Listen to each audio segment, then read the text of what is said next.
For about 2 hours, 6 independent presidential hopefuls responded to issues on corruption, education, health, and many others in a debate organized by Imani Africa and JoyNews, your election headquarters. The program, moderated by head of our political desk, Evans Mensah, and editor Emefa Apau, saw most of the respondents vowing to break the monopoly of the NPP and the NDC in Ghana's politics. Here are excerpts. Much, Mary Kofigan.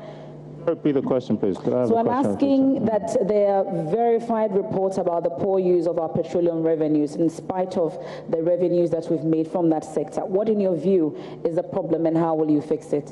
Can I have the numbers again, please? So we had 5.91 billion oil revenues, and then approximately 2.33 billion has been allocated to support the national budget. Okay. So the question is, what do I do to make sure this stops happening? Well, the reality is, you know, this is not a new problem. The Auditor General has come out several times on how money is being spent. That is the first point.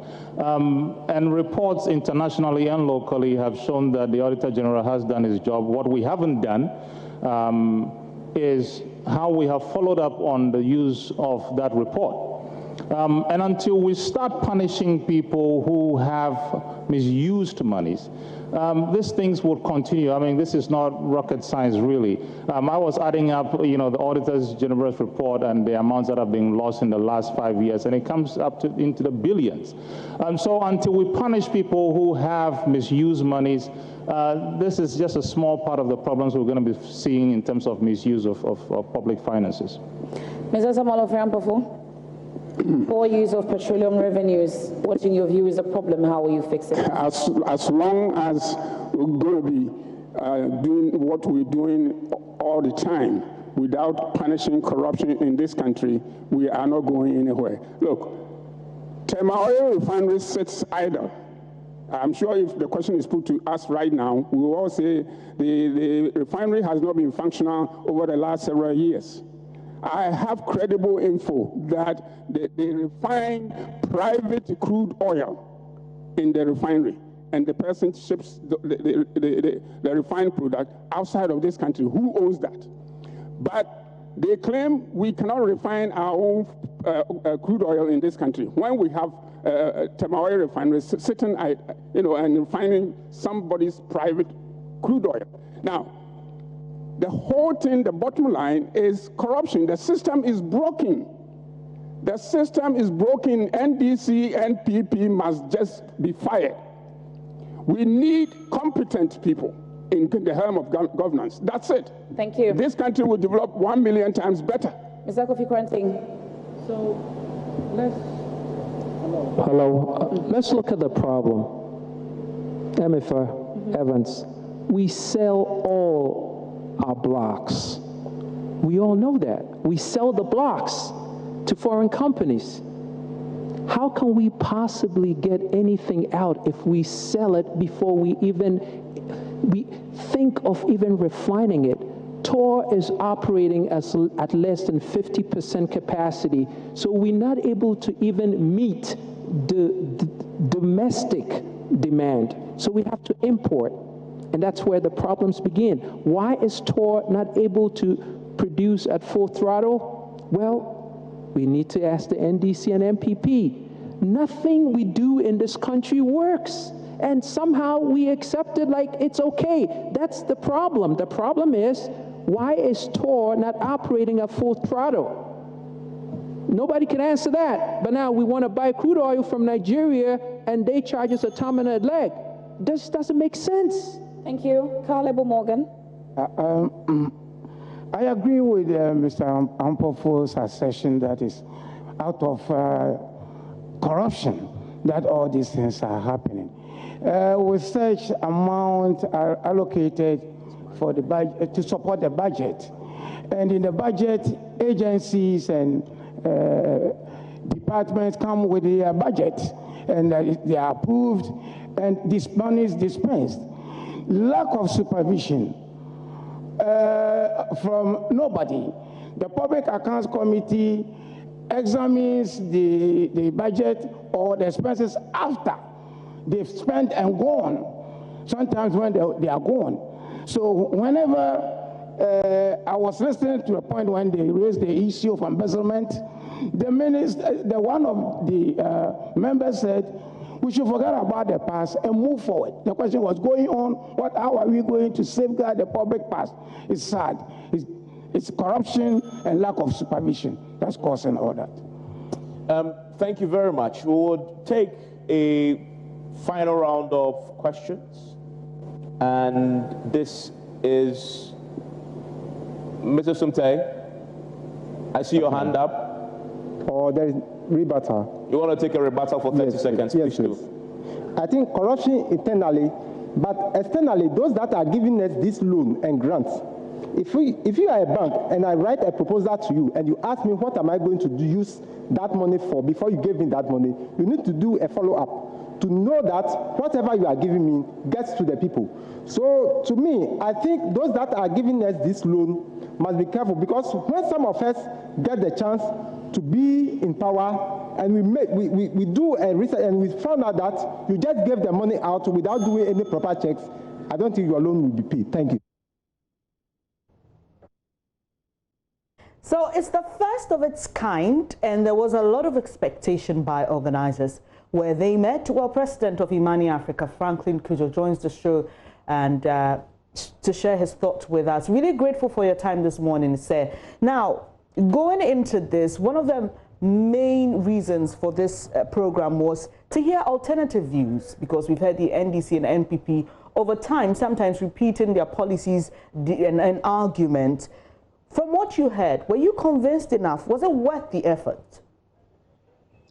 Well, good morning to you and your viewers. Without a doubt, this engagement was enlightening as well as it was entertaining. And in terms of the alternate views, there were just a lot of them. I mean, I like to suggest, for instance, when you hear the question about the running an efficient government or running a lean government, and you hear Kofi Korentin suggest to you that he can make do with 10 ministers or 10 ministries, and he goes ahead to list them, it tells you that he's actually done his homework.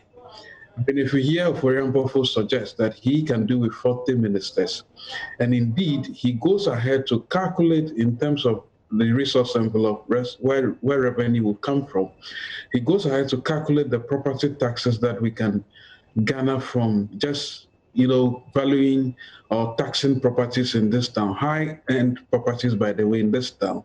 Just Accra alone, he estimates close to 200 million Ghana cedis. And that's quite a lot of money. To think that someone actually sat down, having not done a conclusive study of our land reforms, and come to the conclusion that the problem with our land reforms is actually land ownership, but goes ahead to find out how he can, through just a little analysis, calculator, determine that the high-rise buildings in Accra, if properly valued, can bring us significant amount of revenue. He looks at both the expenditure side and then of course, the revenue generation side. And I see a lot of positives there. When you hear Onipa Yedel, so being asked a question about the problem with nepotism and indeed the fact that the government or the seat of government, the presidency, has too much powers. Initially, it starts off without you assuming that he's going to say anything significant. But it goes ahead to tell you and cite the Constitution. And I was startled, by the way, when I saw that happen. I actually sat up and I was startled because I realized that this gentleman knows his marbles, right?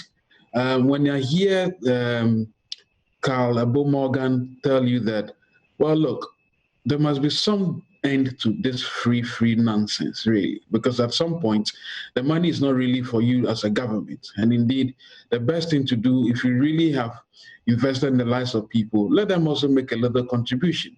So he does not discount the free SHS, by the way, but he's trying to put the brakes to the freebies. And then he says that at the tertiary level, you make it fee paying.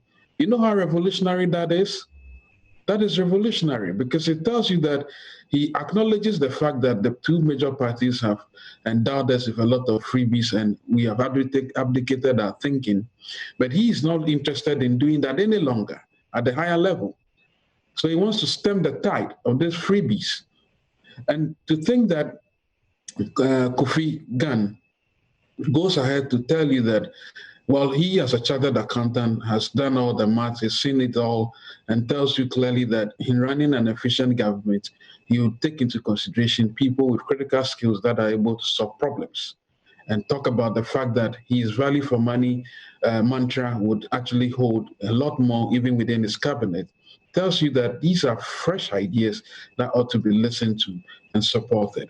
I thought that the another revolutionary revelation was the discarding of the sanitation ministry, something I totally support. In fact, they were echoing my thoughts exactly.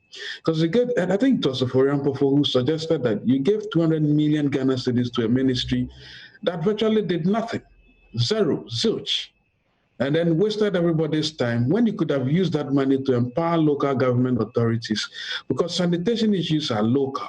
And indeed, it could have also been, of course, I would have thought they would have added the other element of being supporting the private entities with tax breaks to encourage them to deal with sanitation, rather than set up a bureaucracy that doesn't even know how to do its own calculations, claims they've solved the promise of Accra being the cleanest city in Africa during the lockdown, and it's now 85% clean. I don't know who is doing those mathematics for them. But I was happy. In fact, I was elated. If you saw the cameras, when almost all the candidates said the sanitation ministry should go away.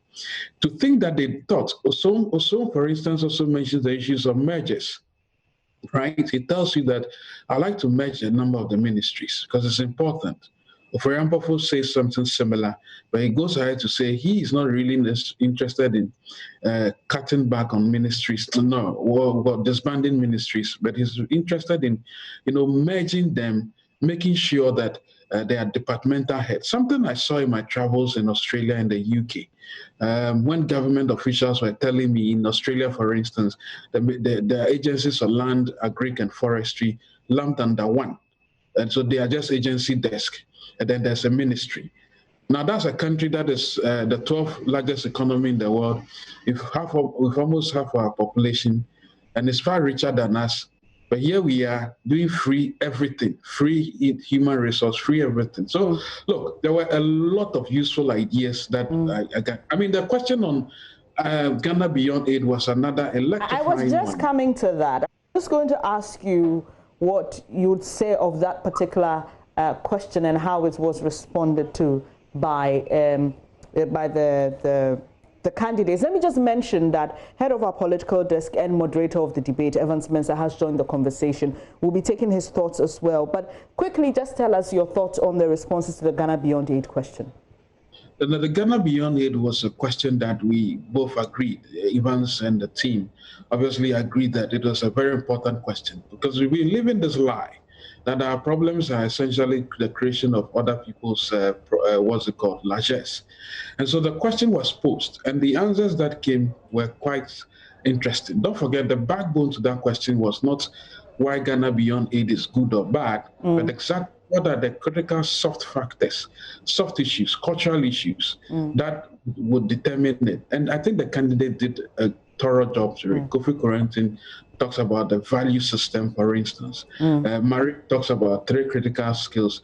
I think Oforian Pofo also, in fact, all the candidates spoke about the soft issues which were missing in this rather interesting conversation. Sure. So they did very well. And I wonder if the 2 major candidates can match up really to some of the answers that were coming from these very well-exposed persons, by the way.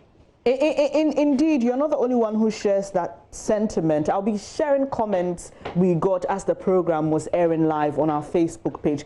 But I'd like you to respond for now to one particular concern in particular from our viewer.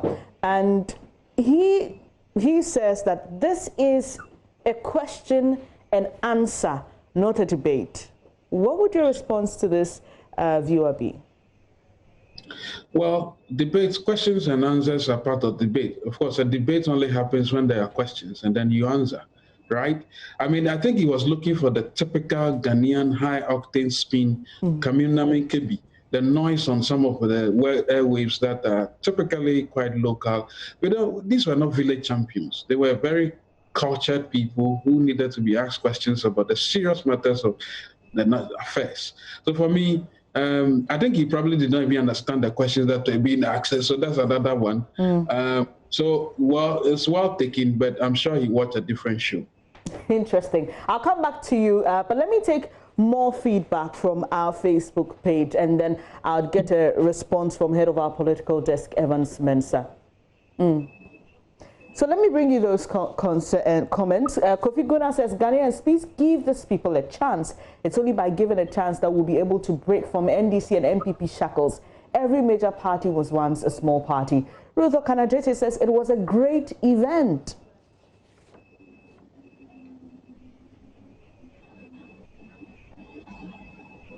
And George Donko says, I think Kofi Kranting will defeat Nana Addo and Mahama on a face-to-face debate, but voters, but voters will reject him because of our mindset. Stephen Tetegan says, even if none of these candidates win, I think the next president should make good use of these brilliant minds, especially Marique Kofi Gan and Kofi Kranting, the two Kofis. And Frank Tiago says, Ghanaian people should shock NPP and NDC in this year's elections. And his servant Kweku says, how can the candidates express themselves in such a short time? Please give them time to expand their responses. And Evans, I know we spoke about this yesterday about the minute, and for many people, especially in our culture where we are very expressive, it's quite difficult for people to speak in a minute about major issues like this. But Evans, good commendations, some reviews. What's your reaction to that, Evans? So the thing about the amount of time allotted for responses, you actually observe that the candidates stayed within the 1 minute and put forward their thoughts. I mean, aren't we having a conversation about the substance they put forward? All of that substance that we are talking about today, this morning, was put forward either within 1 minute or in 30 seconds. So it is possible. It is possible if you set standards and you want to keep to it. That is where we want to get to as a democracy. We run a political scene and interactions where people essentially over-elaborate. They say one thing and they repeat it in other words. And in fact, in under a minute, we experienced that. Some people were actually repeating their thoughts in under a minute, and I was actually surprised. Yeah, absolutely. I mean, good observation.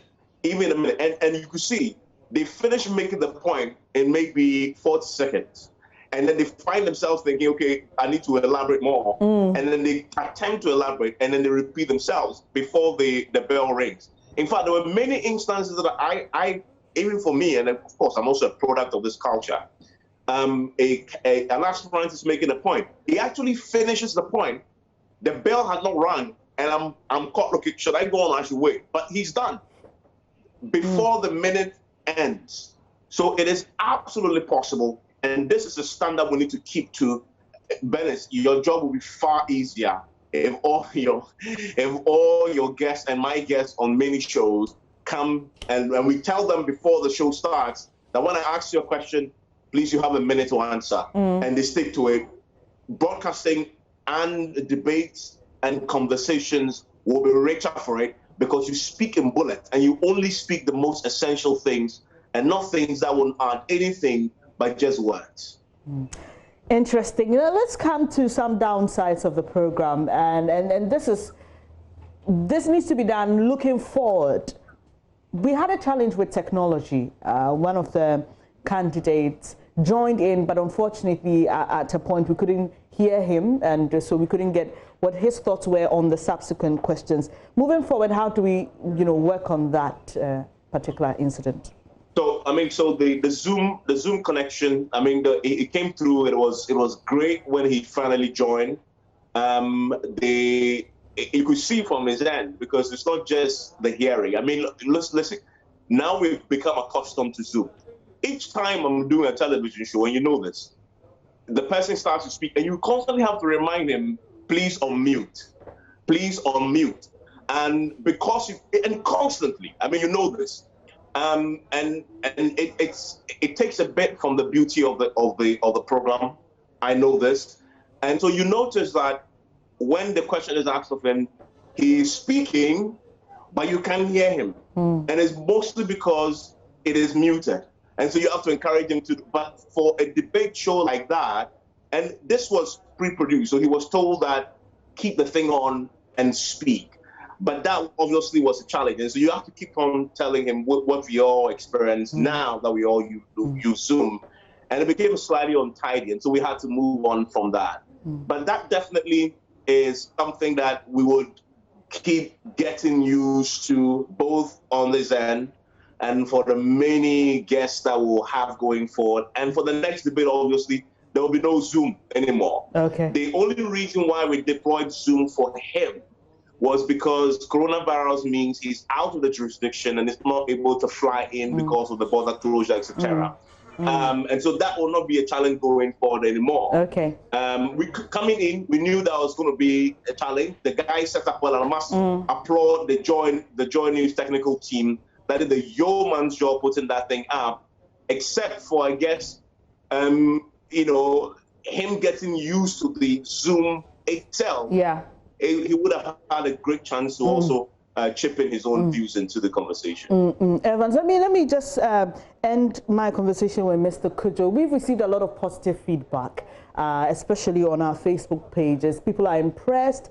At least they've heard alternative views, and they believe in one of their comments that the president and the flag bearer of the major opposition party cannot match up if they have a face-to-face with some of these candidates. What is the plan, if there is any, to capture these ideas and keep them, probably disseminate them further?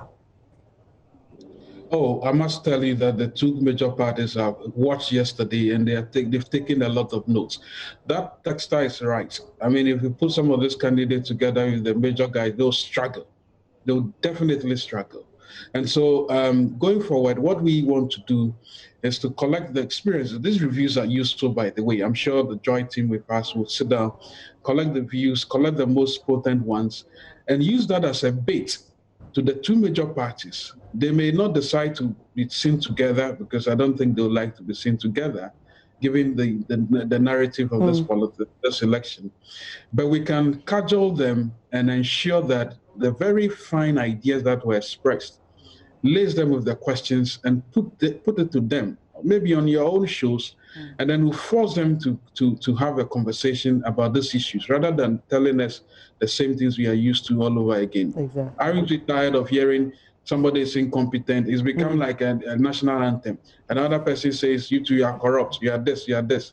It doesn't define the 21st century thinking. When I hear the likes of Kofi, the two Kofis, it gives me great pleasure, because I see boundless, activism laced with a lot of expertise. Sadly, it's rare in this town, but it can be done. And through this collaboration, we are showing it is possible. Yeah, and Bennett, very quickly, just about going forward, we're going to have a next debate. This is just the independent candidates, debate. There is going to be the minority political parties debate as well, and we should look forward to that. I mean, as I said yesterday, let's watch this space very closely, because a lot of the minority political parties tell us that they expect that in